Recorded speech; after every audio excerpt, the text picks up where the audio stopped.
Solo P. Let's get this mic on.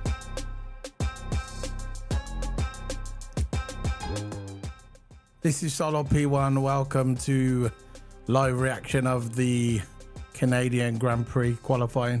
Live reaction. We're back. I'm going to introduce my partner in crime, my co-cues. This is TOTO Ama. There you go. I can see his speakers and his cupboard. There you go. Nah, I was only joking. That look like nice speakers, they do, to be fair. Nice speakers. Anyway, Toto. What you been up to, bro? Yeah, man. Just been. I did a weekend prediction for you today, and I think after that, just been focusing on watching the qualifying, watching the race, and that's all I've been doing really. I saw you doing stuff with Sporty Boy. It looked alright still. Saw it on there. Saw a clip of it. Yeah, man, this is just like a live prediction. We know we're not gonna go into detail. Try to fix your camera. You can fix your camera. Don't worry about it, bro. We're just gonna talk about the live reaction of the Canadian Grand Prix. Well, not the Grand Prix, it's the qualifying. But what did you think of it? Predictable, maybe? No, I thought as soon as the rain hit, I thought it was gonna be interesting qualifying. I thought that it was gonna be different because, of course, the rain everyone's equal. But Max's time at the end was just unbelievable, and Mercedes got a good result. Mercedes did get a good result with Hamilton. Hamilton was happy with it. Russell was happy with it. And every time when Hamilton got a fast lap, Russell just came right behind him. So, look, this is how I wanted to have. Always Russell behind. Look, sometimes Russell can be in front if Hamilton's having a bad day. But usually Hamilton's the one that's in front all the time. You can get your camera sorted, bro.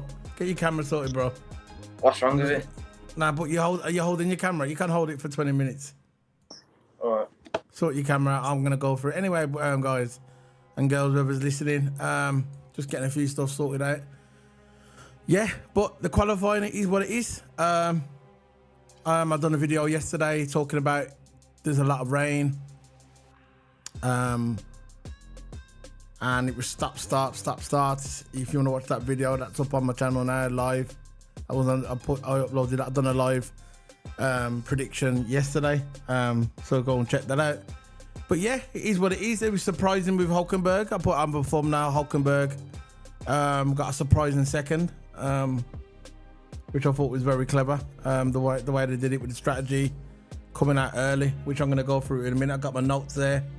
I'm going to go through it bit by bit. I'm not going to keep you guys long here because it's late. I'm just going to go through it with a few notes from the qualifying session. So, was you happy? Are you happy where Hamilton's going to be tomorrow? Yeah, man, because look, you know Hamilton's in the race. P4. Lewis Hamilton's always exceptional in the race. And this qualified, this was good enough for Mercedes, and they're getting there. It's like practice 2 when they got 1 and 2. The cars getting there. Yeah, okay. But yeah, I'm happy with that. Where Hamilton finished, I'm happy that Russell finished, and I think the race is where, because usually what Mercedes like, they set the car for the race, and I think the results now is showing where the performance of the car is, and it might be challenging for Red Bull.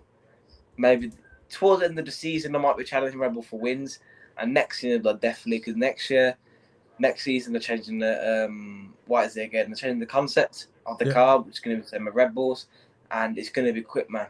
And Aston Martin, you could look back at Aston Martin. Aston Martin changed the concept, and look at them now. They're a good team, and that's where Mercedes is going to be, but a lot better. The quality of Mercedes is.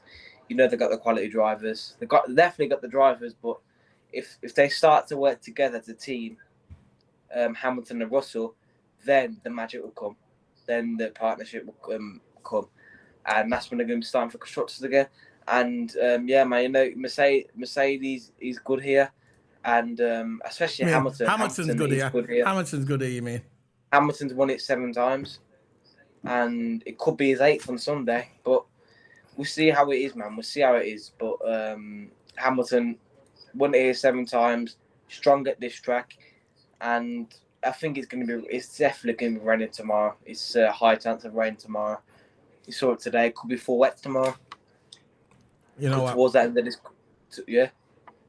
That's been the theme all weekend, rain. And you know the commentators hasn't shut up about it, which I went over it. I went over that yesterday. But yeah, so the rain come out, the qualifying started. Tsunoda went off, brought out the red flag. And I thought, here we go again. Practice 1 and 2, same thing again, just like practice 1 and 2, red flag, red flag. A lot of the drivers are moaning, well, the commentators are moaning about they want to get rid of the Wall of Champions. I want to ask you, what is your opinion about getting rid of the Wall of Champions at the Canadian Grand Prix? For me, no. Look, I understand why they're saying it. It makes the corner a lot makes it a lot narrower, but I would keep it. You know why? Because it's historic. Exactly. And that Wall of Champions, in that name, it's been there for ages. It's not just champions that crashed there, been non-champions as well. But they call it the Wall of Champions because mostly champions hit there. Jenson Button hit there. Look, number of them hit there, and that's why it's called the Wall of Champions. And if we just get rid of the Wall of Champions, or even change it a bit, it won't be the same anymore. It won't be the same. And at the end of the day, that's what keeps a track historic. That's what keeps the track historic. Yeah. And if we just get rid of that, it's just not going to be the same. No. Another call is narrow, but just the way it is.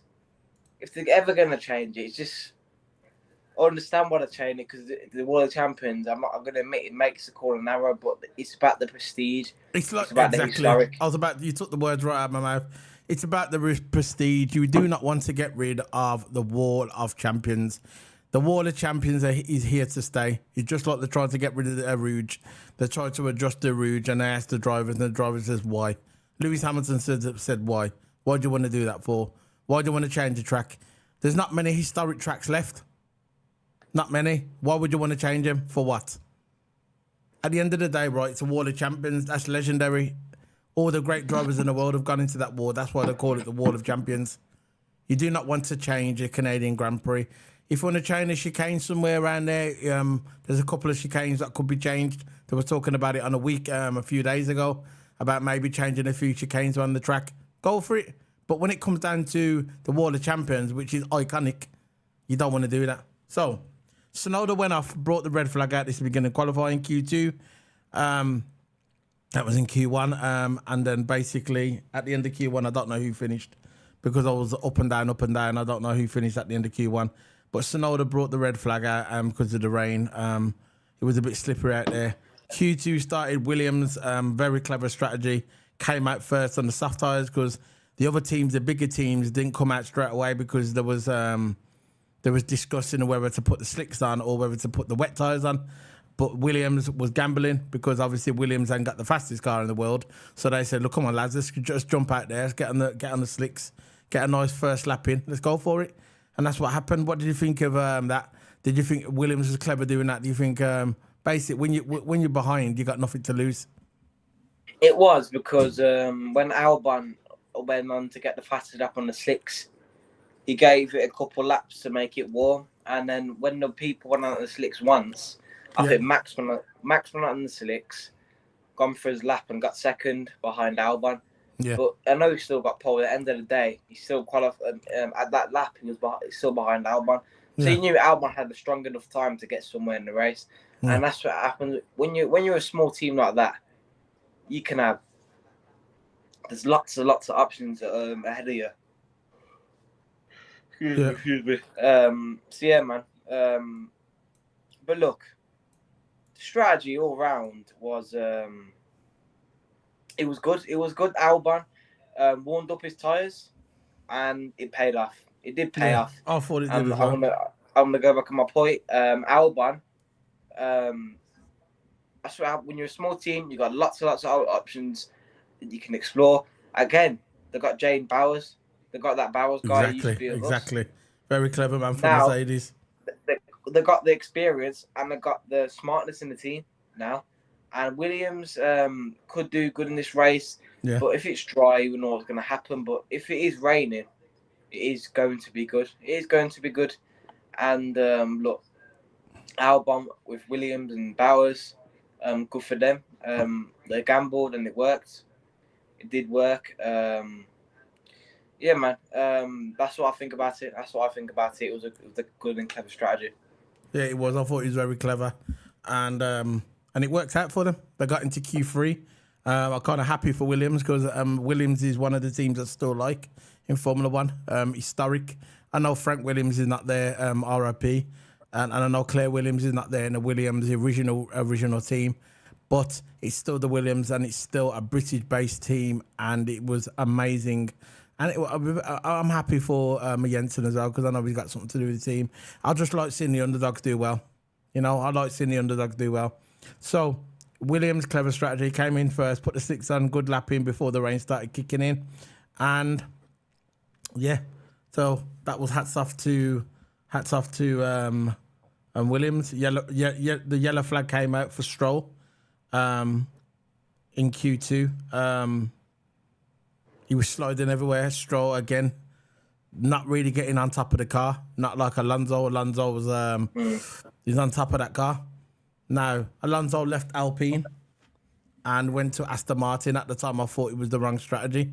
But looking back, that's at the time because at the time Alpine were a better team than Aston Martin. So when Alonso left and went to Aston Martin, everybody thought, "What's he doing? What's he doing?" But you can see what he's done now. Look what he's doing. He's got a good team. He's setting up the car because Alonso said they didn't want him to set up the car. They didn't trust him to set up the car. He's getting a lot of podiums. But Lance Stroll is kind of in his mirror. Lance Stroll can't get nowhere near him at the moment. And that's exposing. He's kind of exposing Lance Stroll. And, you know, it's 41, 42 years of age, Alonso, which is one of my favourite drivers on the grid, along with Lewis, and he's showing up Lance Stroll. Lance Stroll can't get nowhere, but we know Lance Stroll's going to be there for life because of his dad owning the team. But at the end of the day, right, it's still it's kind of embarrassing for Lance Stroll that he can't get he just can't get a hang of that car. I know. So yellow flag come up with Stroll. Albon to Perez, he got caught out by the weather and Charles with that strategy. Perez was going He for did a go off once, and I think it was Q2 when the rain started to get more heavier. Yeah, that's what I'm talking about. I'm in really. Q2 now. That's when they started to change to the softs when it got drier. Yeah, but Leclerc, as soon as he came out, he just went off. And went into the runoff area. And there was one time he got angry. So was Perez. Yeah, there was one time that Leclerc got angry on the radio. It was funny, by the way. I know, that was funny. He got angry on the radio because he couldn't warm up his tyres. The tyres weren't ready. He was trying to fight the car. He was all over the place. And the rain was treacherous today, man. You can have a look. That's again with Ferrari. Ferrari not getting the job done with Charles. I think if you ask Charles secretly now, would you like to leave Ferrari and go to Mercedes? He would be 100% yes. I think Charles was banking on Lewis maybe retiring, maybe leaving Formula One. I think if they would have gave... Look, Lewis Hamilton's an 8-time world champion, but if they would have gave him his 8-time world title, I think he would have retired by now. And I think Charles would have been in the car, would have been in the Mercedes. If not him, Lando. I would like to see Charles in there rather than Lando. I would like to see Charles and George Russell the team, not Lando. Lando can stay with McLaren, or Lando could go with Red Bull. I don't know why. I could see Lando landing with Red Bull in the end. He's in Monaco. He lives not far from Max Verstappen. They've got a good relationship between them two. And I can see Lando Norris landing with Red Bull down the road. So I can see it's going to be Max Verstappen and Lando Norris. And with Mercedes, it's going to be Charles Leclerc and George Russell. You know, in the future, in the next 5 years, I can see that. That's what I can see at the moment. But even if people talking about even I still think this is going to happen, even though Daniel Ricciardo might come back and be a Red Bull. At the end of the day, Ricciardo's in his 30s now. He's not going to be there forever. He's not going to be on top forever. So I'm on about 5 years down the road. I could see Lando knows with Red Bull. So. Like you know, Red Bull's got that Red Bull seat sealed now. Ricciardo. Oh, Ricciardo yeah. definitely got I the said Red this Bull last seat year on my sealed. video. Last year, isn't it? I know, I remember, and they've definitely dimmed down Perez's car because look how good Perez was beginning of the season. But now he's getting eliminated in qualifying, which is absolutely embarrassing for Red Bull. They should be in Q3 every single race. I don't want them to be, but they should be in Q3 to their expectations every single race. But Perez can't even get out of Q2, man. Barely in Q1. As soon as he hit Q2, he's definitely out. Because all Red Bull is just favoritism. It's a golden boy team. If you go to Red Bull and it's got Max in it, you know there's only one way it's going to go. You're going to help Max win all the championships until he retires. And I know that's what's in Perez's contract. Guaranteed. I'm saying it now, guaranteed. That's what's in his contract. Because you don't see Perez coming out. You don't see Perez just challenging Max all the time. Most of the time, as soon as Max is behind Perez, they say, look, let him go. Oh, yeah. No fight. Perez. I bet Perez wants to fight, but he has to follow their rules unless he's sacked. And if he don't follow Red Bull's rules, he's going to be sacked, man. It's just unbelievable what they've done to Perez's car. As soon as Perez, I think it was at the beginning. This is where the demise of Perez in Red Bull last year. When he was at Brazil, and I've said this over and over again on my video, I said it last year. Last year in Brazil, when Max was supposed to move over for him, because Perez moved over for Max. Max wasn't having it and said, no, I ain't going to give it him. After Perez moved over for him before, in the same race, Max says, no, I'm not moving over. Ever since then, and then he come on the radio and says, what happened? When the race finished, Perez come on the radio and said to the engineer, what happened? Engineer said, I don't know. And he goes, typical, you know what he's like, basic referring to Max Verstappen. Ever since Perez said that was his fate sealed. They said, we're going to have him one more season. I think he signed his contract by them for the following year. They brought Daniel Ricciardo in. That was Daniel Ricciardo's way in. Because not long after, or around about the same time, they gave Daniel Ricciardo a contract with Red Bull as a third driver. A reserve driver. And soon as this contract finishes at the end of the year, Perez will be gone. And they'll bring in Ricciardo. Ricciardo will only be a temporary thing, and that's it. But eventually, I think Red Bull have got their eye on Lando. You think Ricciardo might retire at Red Bull? Who? Yeah, Ricciardo. I don't know. Maybe he'll go to AlphaTauri. I don't know. I don't think he'll retire. I don't think he'll retire. But he might go to AlphaTauri, which is the same thing. Yeah, could go to them teams. But in my opinion, I think Red Bull's going to retire there. At the end of the day, he's still young though, bro.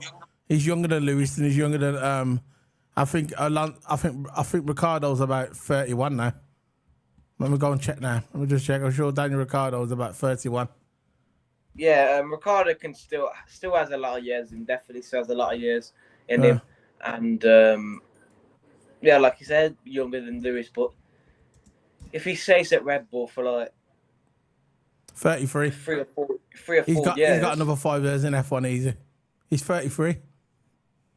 And now 33? He's having a year off. Yeah, he's only 33. And now he's having a year off. He's having a year off now. So he had 1 year off. He's resetting himself like Alonso did. Remember Alonso had 2 years off. He's resetting himself, and now he's going to come back refreshed. Nice and refreshed. Let's see what he does, because look, Ricciardo, back in the day, when he was a youngster, he had potential to win. I know he did. He had all the tools. He had all the potential. He was a good overtaker as well in that Red Bull.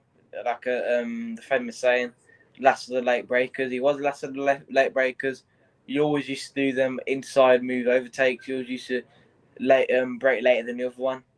He was a sick overtaker, and he had so much potential. Then he just wasted it. Well, he should have stayed at Red Bull now. So Q3, Alonso. So Perez got caught out by the strategy as well with the weather. Perez could have came into the pit, maybe put another set of inters on. He missed the pit lane. He just carried on. went for another run, and basically effectively knocks himself out of qualifying. Charles got caught out again by the strategy, like Toto just mentioned, with the grip, arguing about the grip on the radio. He was gone. So again, Charles with a disastrous qualifying, and again Perez as well. That's two drivers. Charles doesn't want to be at Ferrari. No way. You can see when he does his interviews, you can see in his face, he does not want to be at Ferrari. He wants to be at Mercedes.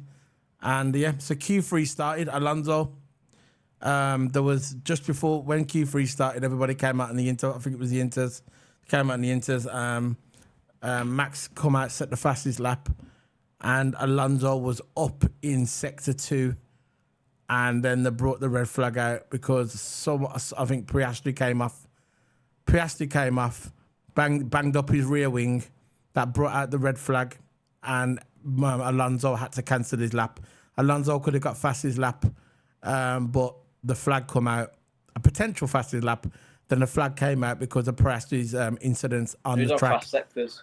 Yeah, he got the fastest sectors, but the last sector, obviously, he couldn't nail it because Piastri broke his car and went into the barrier with his rear of his car. Red flag came out. They all came into the pits, and then I think it was about 5 minutes, 5 to 8 minutes, and then the rain started coming down fast, and then that was it then. Nobody did you mention nobody could set. And what happened at Sainz? That was nobody, practice, isn't it? Yeah. Nobody could set more. Nobody could set no more fastest laps because when they came out, the rain was just too hard. What were you talking about, Sainz, bro? I was saying I thought I got confused at practice and qualify. Remember what happened to Sainz? All his front wing and front wing went. Remember that? Was that qualifying? I thought it was practice free. And they fixed it just in time for qualifying. Yeah, that was practice free. I didn't really watch practice free, no. I missed it. What happened? What happened? Tell me, what happened? Basically, well, the race was going all smooth. As soon as practice, I think it was like 30 or 35 minutes ago for practice free. Yeah. And I was doing a video with Sporty Boy then, and I had my Twitter open on my phone. That's why I was keeping looking down. I was listening to Sporty Boy, but I had my Twitter open on my phone, and I was just listening to the practice free feed. And as soon as I saw Carlos Sainz, I was thinking, what has happened? He was in the back of the wall. His front wing was on the track, and his front wing is completely off his car, and the front wing was somewhere on the track, somewhere in the middle of the track. So the red flagged it. Got the car off, and took ages practice free, and then they resumed it, and then everyone's in the laps as normal. But I was listening to the practice feed while I was doing my live, and I was showing it to the camera. So look, practice free. That's when the rain started to hit, and then Carlos Sainz then back onto qualifying. It was about 20 to 50 minutes towards qualifying until it starts. They got the car ready, and he was allowed to go. Okay, so fair enough. But the way it ended, I'm gonna pull up the times here, bring this down across here.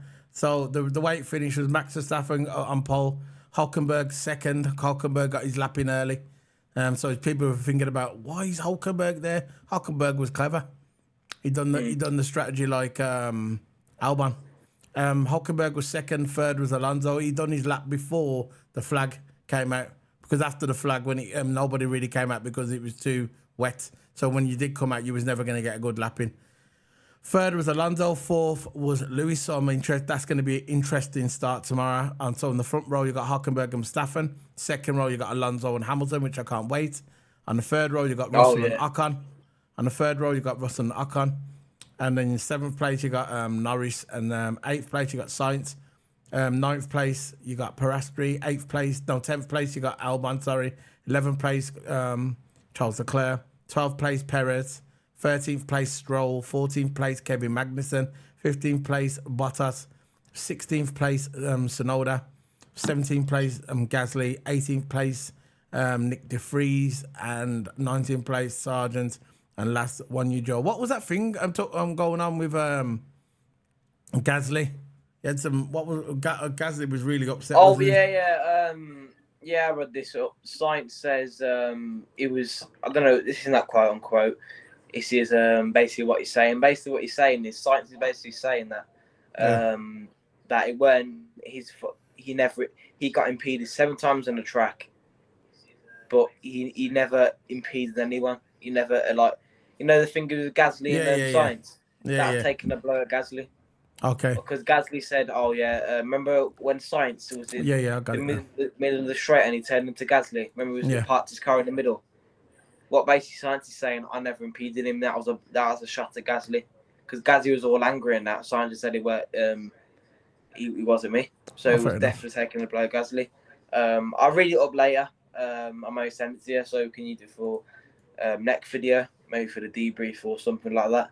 Yeah, yeah. And yeah, that's basically what he's saying. He's taking a shot at Gasly. That's what Sainz is basically. All right. Then. So that's the end of the live reaction.